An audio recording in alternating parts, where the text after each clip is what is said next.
Australia में कोई भी मैच जीतना बहुत यादगार होता है। हम जो जो मैच यहां जीते सभी मुझे याद है, मगर इन लड़कों ने हमसे भी बेहतर क्रिकेट खेली और ऑस्ट्रेलिया को जबरदस्त स्टाइल से हराया। ये अल्फाज से कमेंट्री बॉक्स में बैठे साबिक कप्तान वसीम अकरम के, जब पाकिस्तान उस तारीखी फतह के करीब पहुंच रहा था कि साइम अयूब की उम्र 1 माह से भी तब कम थी। जब पिछली बार 2002 में पाकिस्तान ने ऑस्ट्रेलिया में कोई सीरीज जीती थी, उस जीत को अपनी दहाई के मुस्तरद नामों वसीम अकरम, वकार यूनुस, शोएब अख्तर, सिकरान मुश्ताक, सईद अनवर, शाहिद अफरीदी और इंजमामुल हक जैसे नामों की तकवीयत हासिल थी। उस फतह के बाद अगली 2 दहाइयां भी पाकिस्तान के सभी ऑस्ट्रेलियावी दौरे वैसे ही बेसमर रहे जैसे उससे पहले हुआ करते थे, बल्कि वक्त के साथ साथ उनकी अबतरी बढ़ती गई। मोहम्मद रिजवान को पाकिस्तान की क़यादत मिलना एक बड़ा एहसास था, मगर उससे कहीं ज्यादा ये एक चैलेंज था, जहां उनके इस नए कैरियर की पहली सीरीज ही इस मुश्किल तरीन सरजमीन पे थी, जहां जीत के ख्वाब तो बहुत दूर, फक्त आबरूमंदी ही बड़ी बात होती है। दीगर खेलों के बरक्स क्रिकेट कप्तान की गेम होती है, जिस कदर फैसला साजी ऑन फील्ड कप्तान के हाथ में होती है, मैच की नब्ज पे हतमी हाथ उसी का होता है कि कभी उसकी एक फील्डिंग चेंज,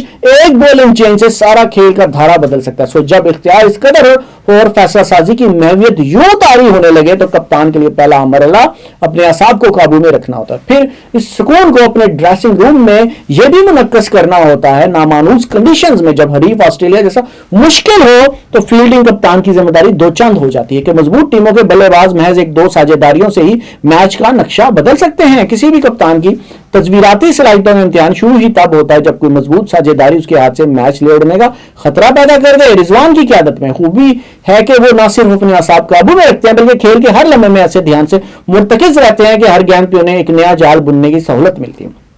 लगी बंदी कप्तानी के बजाय वो हमा वक्त 10 विकेटों की तलाश में जुटे रहते हैं और अपनी बॉलिंग वसाइल का बर वक्त इस्तेमाल करते हैं। ऑस्ट्रेलियाई बल्लेबाजों की साझेदारियां तोड़ने में रिजवान ने अपने बॉलर्स फील्डर्स का बेहतरीन इस्तेमाल किया। भले वो नसीम शाह के पहले स्पेल में एंड तब्दील करके एक इजाफी ओवर कराने का फैसला हो, भले हारिस रऊफ के मुतालबे पे एक ओवर पॉइंट को डीप से अंदर लाकर अगली ही गेंद पे विकेट हासिल करना हो। वनडे क्रिकेट की तारीख में यह पहली मर्तबा हुआ है कि 3 मैचेस की सीरीज में ऊपरी 7 ऑस्ट्रेलियाई बल्लेबाजों की बैटिंग औसत में 16 रन रही और तीनों मैचेस के एतराफ कोई एक भी बल्लेबाज 50 बनाने में नाकाम रहा। रिजवान का ये कमाल रहा कि उन्होंने ये सब ऑस्ट्रेलिया के होम ग्राउंड्स में कर दिखाया। ऑस्ट्रेलियाई नुक्ता नजर से नादादो शुमार का कुछ मलबा टॉप ऑर्डर में ट्रेविस हेड और मिचेल मार्श की अदम दस्तयाबी पे भी डाला जा सकता है, मगर पाकिस्तानी जाविया निगाह से ये फिर भी जबरदस्त है कि जिस बैटिंग लाइन के खिलाफ पाकिस्तानी पेसर्स ने ये एजाज हासिल किया उसे Steve Smith, Marnus Labuschagne, Josh Inglis और ग्लेन मैक्सवेल जैसे आजमूदा कार नाम मुयस्सर थे। ऑस्ट्रेलियाई दौरों में पाकिस्तानी बॉलिंग का देरीना मसला डिसिप्लिन रहा, जहां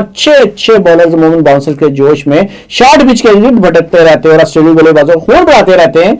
मगर रिजवान की क़यादत में न सिर्फ यह डिसिप्लिन शानदार रहा, बल्कि बॉलर्स की जरूरत को वो इत्मीनान भी मिला कि सीरीज की फैसलाकुन इनिंग्स में 22 रन एक्स्ट्रा देने के बावजूद किसी बॉलर को अपने कप्तान से कोई झिड़की नहीं पड़ी।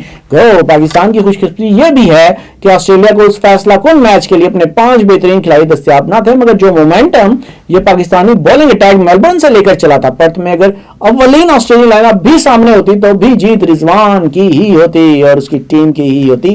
कमाल कर दिखाया पाकिस्तान ने। वेल डन पाकिस्तानी टीम, आपने वाकई ही कमाल कर दिखाया और उम्मीद करते हैं कि अगले मैचेस, अगली सीरीज और जहां जहां जाएंगे, यहां तक कि चैंपियंस ट्रॉफी में भी आप ट्रॉफी ही लाएंगे। Good luck.